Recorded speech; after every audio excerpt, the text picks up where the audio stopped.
Você tem Mundial e nunca caiu para a Série B.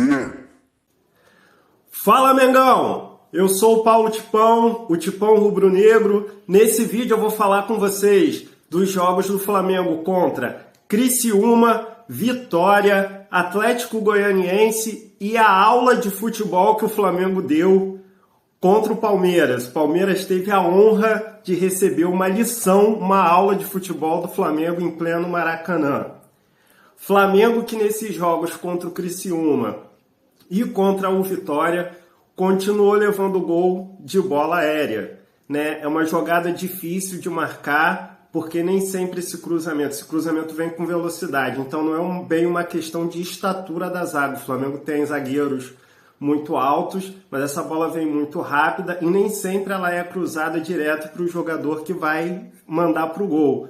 Muitas vezes ela é cruzada por um jogador que está na beira da grande área, que desvia para o centro da área do Flamengo para só depois o adversário mandar para o gol. E isso confunde muito a marcação. É uma jogada difícil de ser trabalhada, de ser marcada, mas o Flamengo tem que estar atento porque o gol que levou do Criciúma ocorreu dessa forma.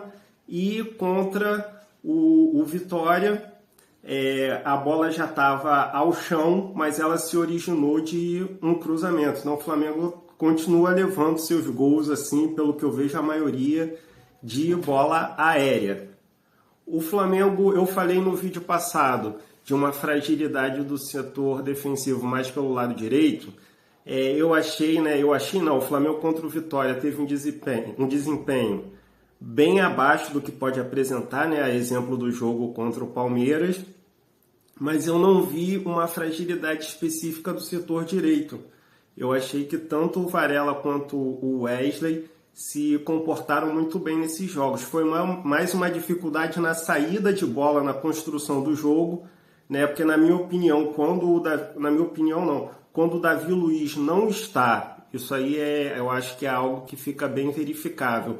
Quando o Davi Luiz não está, o Flamengo perde muito nessa saída de bola. Por isso que eu defendo o Davi Luiz formando a zaga de titular com o Léo Ortiz, né? Principalmente quando está o Davi Luiz, parece que o jogo do Flamengo já começa no meio-campo. E nesse jogo contra o Vitória, onde não estava nenhum dos dois, eu reparei que o Arrascaeta, né, e o Gabigol tinham que voltar bastante para buscar essa bola ali nos pés dos zagueiros.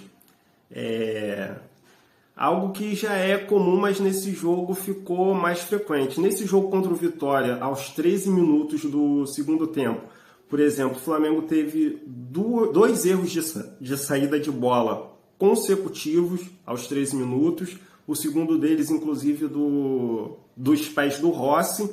A primeira coisa que eu pensei, se é o jogo contra o Palmeiras, por exemplo, o Rony, por exemplo, que é muito rápido, pega essa bola e monta contra-ataque. E quando teve o jogo do Flamengo, não deu outra. Teve erro ali de saída de construção de jogo do Flamengo. O Flamengo pressiona por muito tempo os adversários, costuma fazer isso no campo de ataque. Quando perde a bola, se é um jogador rápido, acaba puxando contra-ataque. No jogo contra o Palmeiras acabou acontecendo isso mesmo. Mas, ao mesmo tempo, eu entendo a opção do Tite, por exemplo, pelo Fabrício Bruno, que é muito rápido, né? Então o Flamengo recuperou muito, muito rápido essa bola. Mas é uma jogada, é uma questão que tem que se estar atento e que aconteceu no período da Copa América, essa dificuldade na saída de bola, quando não está o Davi Luiz, e continua acontecendo. O Flamengo vem mantendo esses problemas ali defensivos, nesse sentido. Embora eu ache que o Fabrício Bruno e o Léo Pereira tenham feito uma partida muito segura contra o Palmeiras. Eu só não acho que eles têm a mesma qualidade na saída de bola que o Davi Luiz e o Léo Ortiz, e eu prefiro os zagueiros que são mais técnicos e que sabem sair jogando com a bola no pé. Eu ainda vou falar principalmente do Léo Ortiz. Flamengo, a exemplo do que eu falei no último vídeo, já falei da dificuldade para marcar bola aérea na saída de bola. falar das oportunidades de gols perdidas, né? Por exemplo, o pênalti que o Pedro perdeu contra o Criciúma, o gol, na cara do gol que o Gabigol perdeu, foi chapar, mandou para fora do gol. Se não fosse o pênalti bizarro contra o Criciúma, né? O jogador chutou uma bola na outra. Aquele jogo ia ser empate, o Flamengo ia perder ponto. E no jogo contra o Palmeiras, né? Tava assistindo, não sei se era o Sport TV News ou a Redação Sport TV, eles estavam falando, pô, o Atlético Paranaense, acho que ganhou de 2-0 do Bragantino na Copa do Brasil. Se tivesse marcado o pênalti, feito o gol de pênalti, parece que o Atlético Paranaense perdeu um pênalti, estava 3-0, era melhor para administrar o jogo de volta. O Flamengo, antes de abrir o placar contra o Palmeiras, já tinha feito uma jogada parecida com a do primeiro gol. Podia ter aberto o placar ali. Depois que já estava 2-0 com o gol do Luiz Araújo, o próprio Luiz Araújo saiu cara a cara com o Weverton e perdeu um gol feito. O Wesley, que eu já falei no vídeo passado, por isso que eu acho até que ele tem que ser o titular do Flamengo, contando esse elenco. Para mim, ele é o titular na minha opinião, tem que ser o titular do Flamengo. Ele vai muito bem para o ataque, né? Ele tem muita qualidade para chegar no ataque, saiu em condições de finalizar, preferiu fazer o passe, o cruzamento, acabou que essa bola saiu um pouco para trás, o Gabigol passou um pouco da bola, o Flamengo perdeu uma outra excelente chance. Então o Flamengo podia ter feito ali uns 3-0 no mínimo, 4-0 e administrar essa vantagem no segundo jogo. São questões negativas que eu vejo, problemas que o Flamengo passa, que eu falei no vídeo anterior, mas o lado positivo continua. O Flamengo continua dominando os jogos. No jogo contra o Vitória, a questão foi mais uma posse de bola improdutiva, mas se pegar esses jogos, você vê que mesmo quando os jogadores que voltaram da Copa América, Arrascaeta, De La Cruz, mesmo estando um pouco abaixo, foi o caso dos jogos contra o Criciúma e o Vitória, a qualquer momento o De La Cruz acha 2 lançamentos incríveis para o Cebolinha no jogo contra o Criciúma, no primeiro tempo, lançamentos assim perfeitos. Pô, o Cebolinha em ótima fase, destruindo, assim, entortando a zaga do Criciúma. O passe que o Arrascaeta, de repente, ele acha aquele passe para o Pedro marcar o primeiro gol contra o Criciúma, aquela chapada que o Pedro acerta no primeiro gol. Arrascaeta também, o nome do jogo na minha opinião, contra o Atlético Goianiense, né? Eu defendo aqui o Varela, o Wesley, titular da zaga, mas o Varela fez bons jogos. Primeiro gol contra o Atlético Goianiense vem desse entrosamento que ele tem com o Arrascaeta, né? Aquela troca de passes, ele lança o Arrascaeta para fazer o cruzamento. E o Arrascaeta, para mim, que foi o nome do jogo, marca o segundo gol também. Contra o Palmeiras, todo mundo jogou bem. Assim, uma atuação muito segura, só precisa aproveitar melhor as oportunidades que tem. Outro ponto, já falei dos pontos negativos, ponto positivo. Outro ponto que eu falo além dessa capacidade do Flamengo de controlar a posse de bola, e dessa capacidade dos jogadores que tem de criar jogadas claras de gol, né? O Pedro, no jogo, por exemplo, foi contra quem? Contra o Atlético Goianiense. Quase que acerta um lançamento para o Cebolinha, que ia sair na cara do gol. Por muito pouco não acertou, assim, um lançamento parecido com o que ele fez para o Bruno Henrique, só que o Cebolinha já mais centralizado na grande área, né? E depois recebendo um cruzamento, não sei se do próprio Cebolinha ou do Ayrton Lucas, o Pedro centralizado na entrada da grande área, chapando o passe, né, invertendo a função com a Arrascaeta, deixando a Arrascaeta quase ali na cara do gol também. Então o Pedro evolui muito. No jogo contra o Palmeiras, já estava a jogada do segundo gol, né, que foi o gol do Luiz Araújo, que o Palmeiras parece que já estava assim, desanimado no jogo. O Pedro está no meio de campo puxando aquele contra-ataque, sem ser muito incomodado, né? Mas como que o Pedro ele fica cada vez mais à vontade para buscar essa bola no meio de campo, inclusive criar jogadas, né? E aí toca para o De La Cruz, que acha que ele passa para o Luiz Araújo, é outro que está em grande fase, né? Bate muito bem na bola, é muito veloz, passa a zaga do Palmeiras na velocidade, finaliza muito bem para marcar. Só precisa aproveitar melhor as oportunidades que tem. E o Gerson, né? O passe que o Gerson acha para o Luiz Araújo cruzar para o Gabigol no primeiro gol do Flamengo é um absurdo, né? Um excelente passe. Além do que eu falei do Gerson, papel de liderança e papel técnico, né? É um jogador de muita mobilidade, forte fisicamente, né? É um jogador, por isso que é chamado de Coringa, né? O papel que ele teve durante a Copa América e merece o espaço que recuperou. Ele ficou um tempo sem ter muito espaço no time, merece ter recuperado esse espaço porque contribuiu muito com o Flamengo nesse período de Copa América e nesse jogo contra o Palmeiras jogou, assim, a meu ver, um absurdo.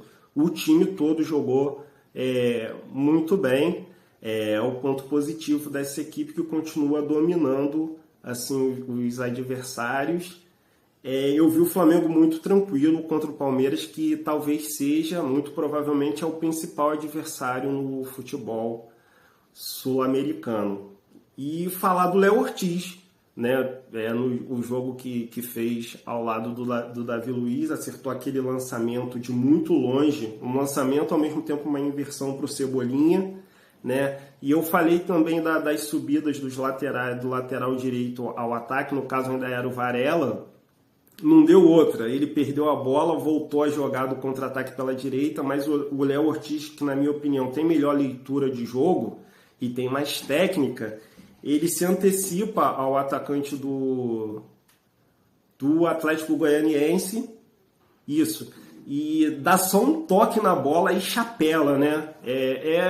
Joga um absurdo com a bola no pé o Léo Ortiz e aí acaba sofrendo a falta.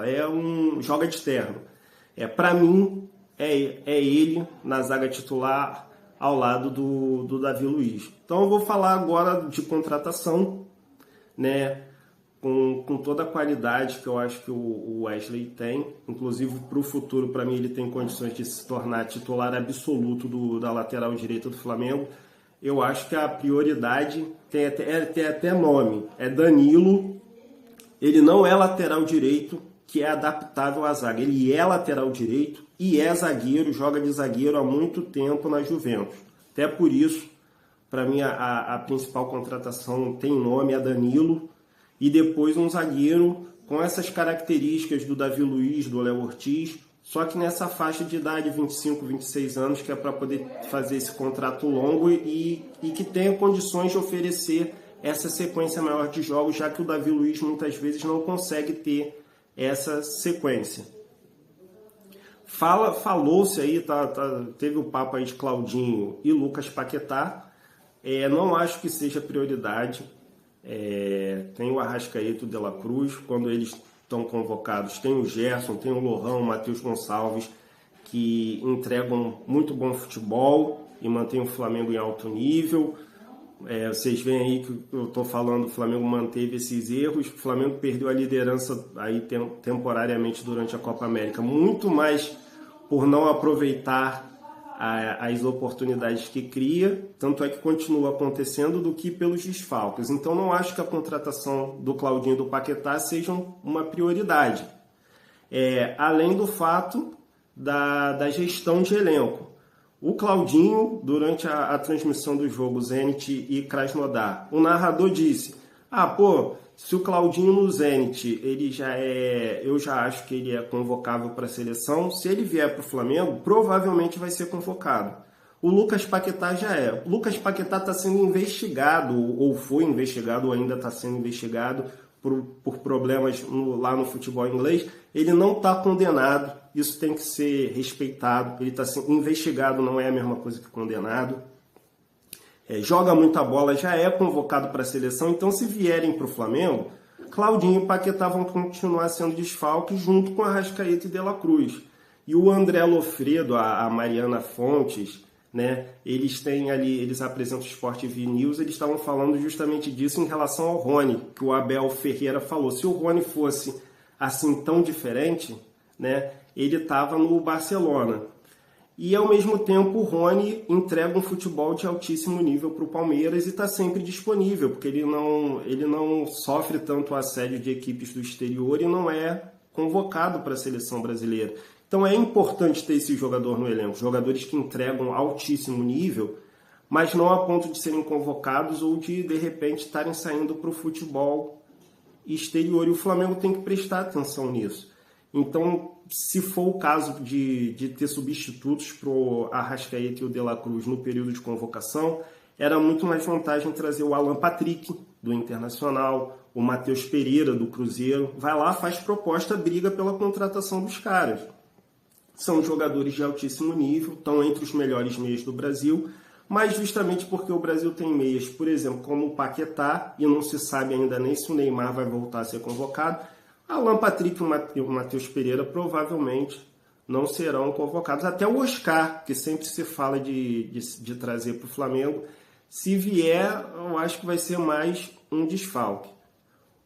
Eu vou falar aqui o que eu acho mais importante, investir na base. Jorge Jesus é um treinador que fez a revolução que fez no futebol brasileiro. Ele estava sem clube. Apesar de ser um técnico de altíssimo nível, bem acima da média do futebol brasileiro, ele estava sem clube na Europa. E da mesma forma como isso ocorre com o Jorge Jesus, pode ser que isso ocorra com muitos profissionais que trabalham com a base e que tenham um conhecimento à frente do que é praticado aqui no Brasil e que podem contribuir com o processo de aperfeiçoamento da base aqui no Flamengo. Até para o Flamengo conseguir formar uma comissão técnica permanente para esses períodos em que tem dificuldade para achar técnico. O Mauro César Pereira sempre fica falando dessa necessidade do Flamengo de ter essa comissão técnica permanente. Mas fora isso, aperfeiçoar o processo de formação da base, porque muitas vezes os jogadores da base já entregam um excelente futebol, mas ainda é um futebol que a gente vê que tem muita diferença do que eles atingem no futebol europeu, porque o processo de formação é melhor, ele é melhor complementado. Então eu acho que o Flamengo devia, ao invés de injetar, de gastar esse dinheiro todo em contratações que muitas vezes nem consegue fazer, acaba tendo que ficar pechinchando pelo Claudinho, Oscar, pelo jogadores mesmo Paquetá, grandes nomes, né? O Flamengo podia investir esse dinheiro no aperfeiçoamento dos jogadores da base, que já entregam muito bom futebol. Eu acho que já são capazes de manter o nível do Flamengo na ausência do Arrascaeta e do De La Cruz, a exemplo do que se viu na Copa América. E se houver esse investimento maior, o Flamengo não vai ter essa necessidade de procurar jogadores tão consagrados. É essa mensagem que eu trago hoje para vocês. Todo mundo sabe que o Palmeiras é freguês. Se nos organizamos, urubu come porco. E saudações rubro-negras. Você tem Mundial e nunca caiu para a Série B.